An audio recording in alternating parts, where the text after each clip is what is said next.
बिस्मिल्लाहिर्रहमानिर्रहीम लैसल बिर्रा अन तवल्लु वजूहकुम क़िबलल मशरिक़ी वल मग़रिबी वलाकिन्नल बिर्रा मन आमना बिल्लाहि वल यौमिल आखिर वल मलाइकति वल किताबि वन नबिय्यीन व आतल माला अला हुब्बिही ज़विल क़ुर्बा वल यतामा वल मसाकीन वब्न सबील वस्साइलीन फिर रकाब व अकामस सलाता व आतस ज़काता वल मुफ़ून बि अहदिम इज़ा आहदू वस्साबिरीन फिल बअसाई वद्दर्राई व हीनल बास उलाइकल लज़ीना सदकू व उलाइकल Those who believe in God are those on the side of good and not evil. Excellencies, ladies and gentlemen, Assalamu alaikum and a very good morning. I wish to congratulate Her Excellency Annalena Baerbock on assuming the presidency of the 80th session of the United Nations General Assembly. I also commend Secretary General Antonio Guterres for his bold leadership of the United Nations in testing times. Ladies and gentlemen, our world is more complex today than ever before. Conflicts are intensifying, international law is being brazenly violated, humanitarian crises are multiplying, terrorism remains a potent threat, disinformation and fake news undermine trust, climate change threatens our very survival, and more so countries like Pakistan. Today, multilateralism is no more an option, it is need of the hour.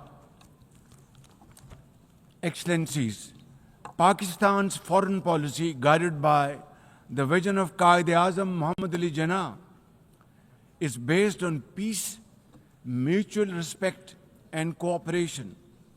We believe in the peaceful settlement of disputes through dialogue and diplomacy. Last year, from this very podium, I had warned that Pakistan would act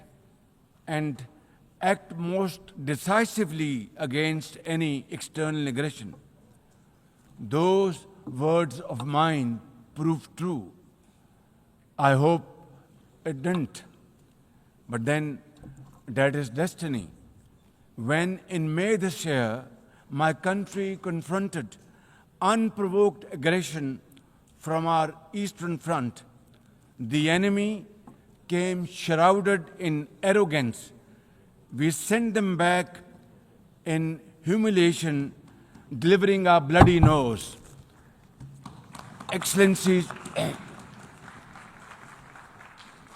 India sought to extract political gains from a human tragedy by spurning my sincere offer of an independent international investigation into the Pahalgam incident. Instead, it attacked our cities and targeted our innocent civilians. When our territorial integrity and national security were violated, our response was in accordance with the right of self-defense under Article 51 of United Nations Charter. Our valiant armed forces, under the stellar leadership of Field Marshal Syed Asim Munir, mounted an operation of stunning professionalism, bravery and acumen, repulsing the enemy's attack under Air Chief Marshal Zahir Babar Sidhu. Our falcons took flight and etched their answer across the skies, resulting in 7 of the Indian jets turned to scrap and dust. A decisive response.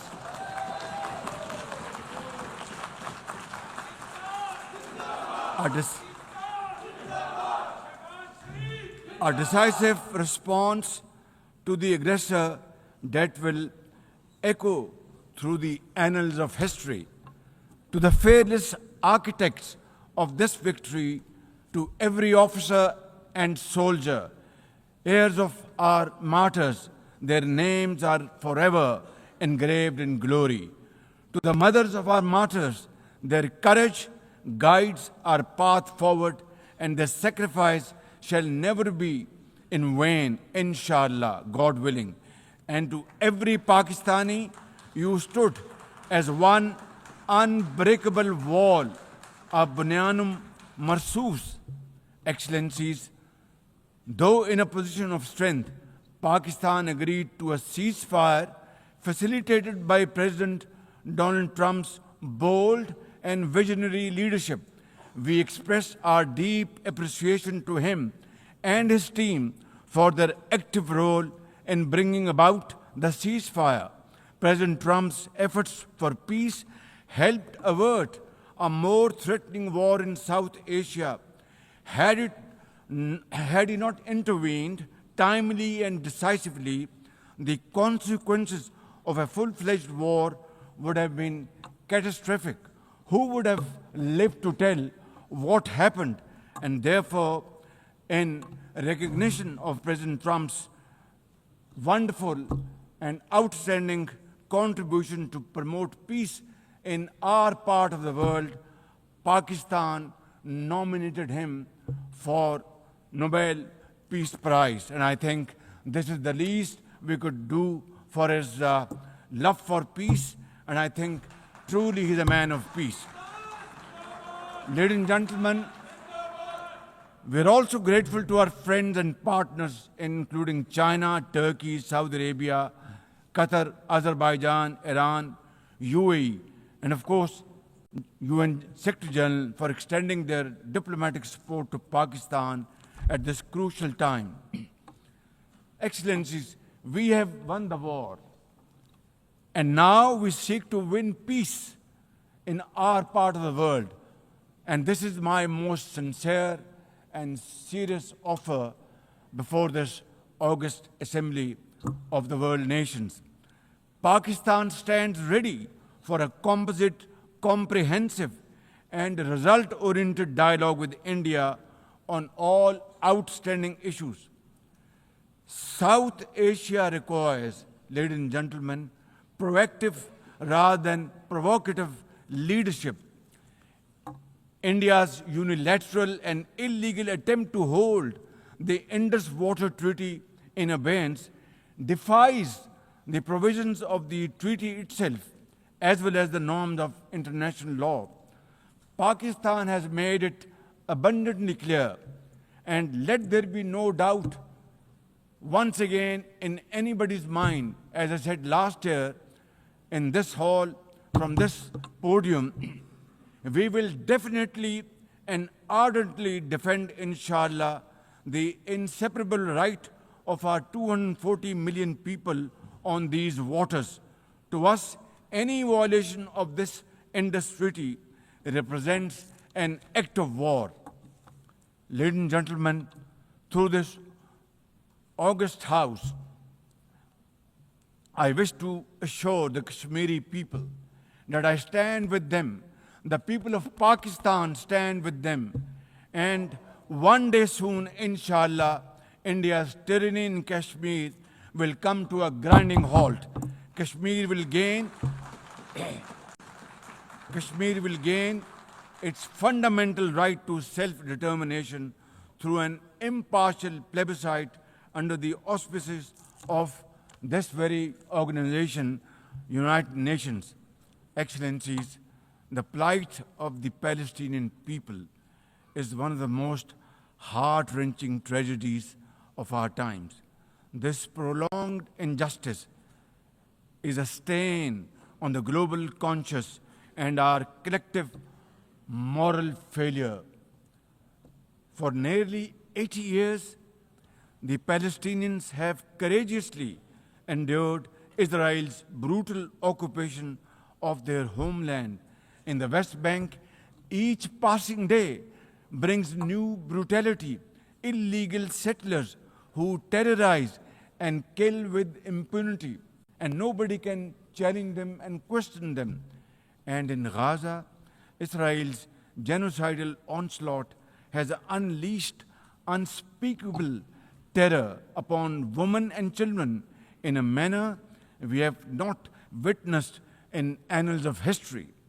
In blind pursuit of its nefarious goals, the Israeli leadership has unleashed a shameful campaign against the innocent Palestinians, which history will always remember as one of its darkest chapters.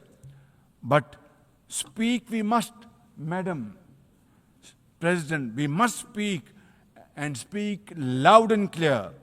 Our words are too little, too late for Hind Rajab, a child, nay, a little baby. We have all heard her trembling voice on that phone call, which little Hind made as she struggled to stay alive under Israeli onslaught and atrocities. Can you imagine that little girl, Hind Rajab, as if she was our daughter? Can you imagine not having the compassion to spare her life?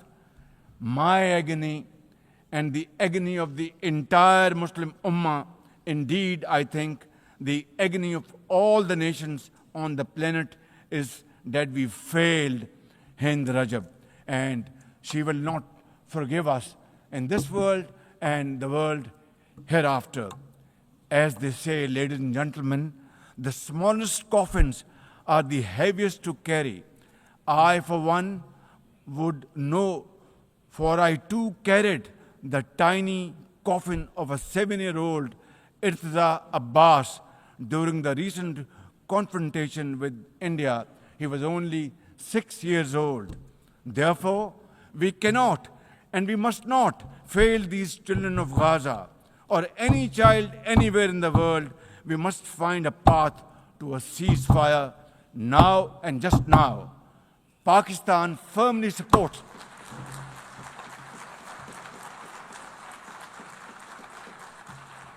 Ladies and gentlemen, Pakistan firmly supports the demand of the Palestinian people for the establishment of a sovereign Palestinian state with pre-1967 borders and Al-Quds Sharif as its capital. Palestine can no longer remain under Israeli shackles. It must be liberated, and liberated with full commitment and with full force.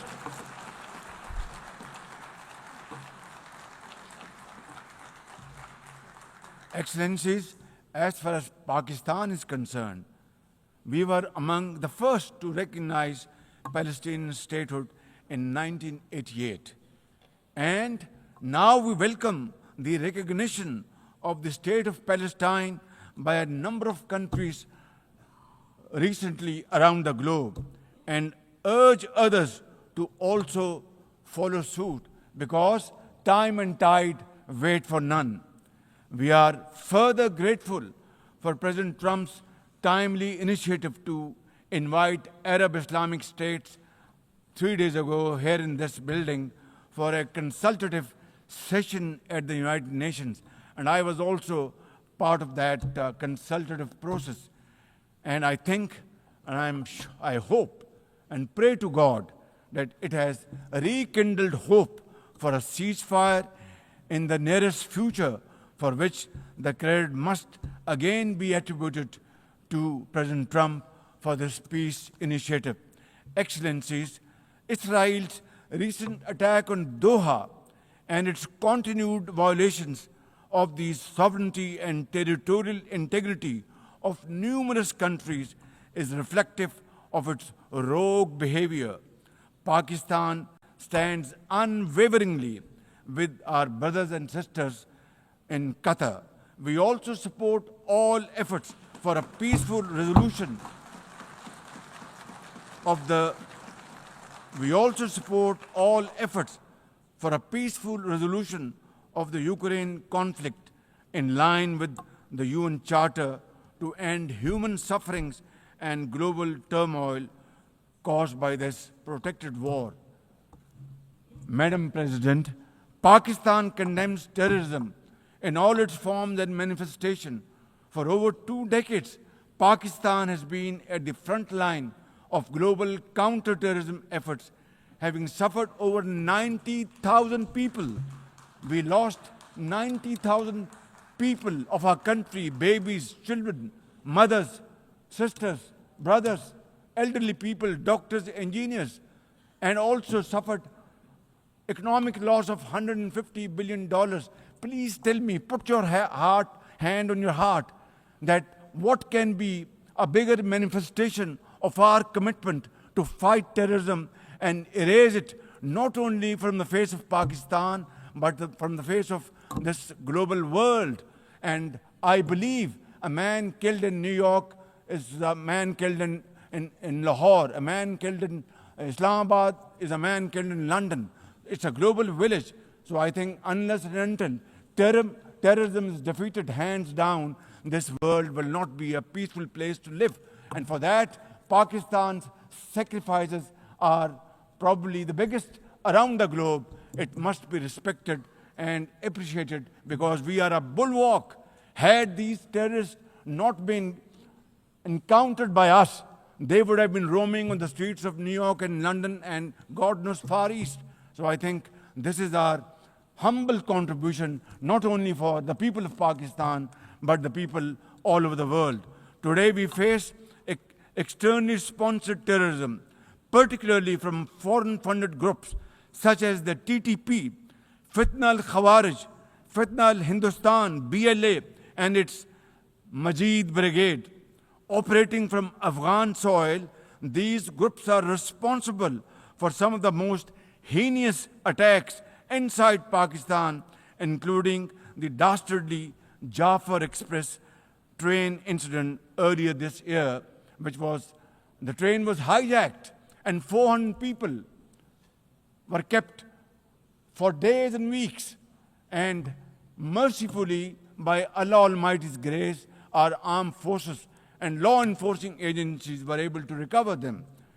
Now, as an immediate neighbor and a brotherly country of Afghanistan, Pakistan has a direct stake in a peaceful Afghanistan. We believe that the key to development and prosperity lies in regional stability and connectivity. Pakistan continues to engage with all partners to extend humanitarian assistance, promote economic recovery, and encourage inclusive political framework in Afghanistan. The interim Afghan government must, however, uphold human rights, including women's rights. Above all, we expect that Afghan interim government to take effective action against terrorist groups and to ensure that Afghan soil is not used for terrorism against any country. Ladies and gentlemen, there must be no space for hate speech, discrimination, or violence against any person or against any religion. Hate-driven ideologies such as India's Hindutva-driven extremism pose a danger to the entire world. While there is growing recognition of the dangers posed by Islamophobia, the imperative of effectively combating this menace can hardly be overemphasized. Pakistan welcomes the appointment of a UN Special Envoy to combat this scourge. Ladies and gentlemen, while we are confronted with the climate crisis, it demands the most urgent collective action. In 2022, Pakistan faced massive floods of humongous proportions that caused huge losses amounting to $34 billion and many valuable lives lost. This year again, we are dealing with another mega flood with thousands of villages washed away from the face of the earth, millions of people displaced, more than 1,000 killed, and billions of dollars of crop, livestock, and property washed away, lost to flood waters. Our nation stands united in these testing times, and we are dealing with this natural calamity with remarkable resilience by the grace of God. I have declared a climate emergency to cope with this challenge. The catastrophic floods of 2022 and 2025 this year are glaring examples of loss and damage caused due to climate change. Pakistan, to the contrary, my honorable guests in this hall and through the cameras around the globe, Pakistan contributes less than 1% of global emissions annually, yet it continues to face the relentless brunt and muddy waves of climate change. And then we are told to borrow loans and add on to our debt, huge debt pillars we have over the period of time. This is not fairness. This is not equality. This is not justice. This is not fair play. How can you expect a country which is a developing country facing humongous flood challenges every year due to climate change and no fault of ours, and yet we are told to borrow more loans? I think borrowing loan would be destroying your economy. We will be better off than not borrowing loan and standing on our own feet, working hard, tirelessly, blood and sweat, and we will, inshallah, make Pakistan a great country, inshallah. Ladies and gentlemen, while we deal with climate change, I bear good tidings on the domestic economic front. Socio-economic development and the welfare of our people are among my government's foremost priorities. We have successfully implemented deep-rooted structural macroeconomic reforms, modernized and broadened our taxation system, intensified efforts to mobilize productive investment, and embraced digitization, AI, and crypto as the tools of the future.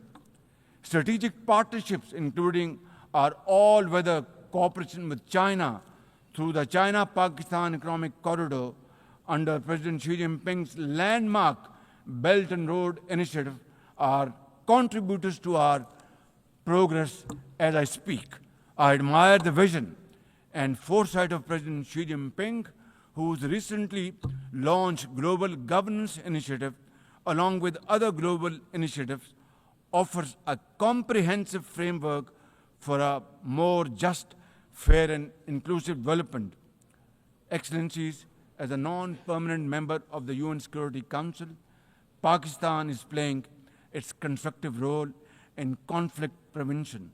The unanimous adoption of Resolution 2788 under our presidency of the Council has renewed our collective commitment to multilateralism, respect for the UN Charter, and effective implementation of UN Security Council resolutions.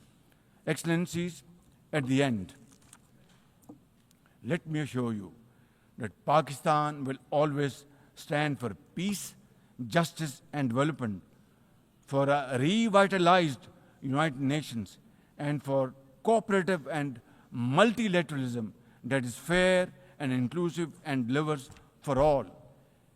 Therefore, let this 80th anniversary not simply commemorate history, let us make history and chart a future for the next 80 years with these United Nations as enduring hope for global good. Let us truly strive to become better together. Thank you very much. United Nations, long live. God bless you.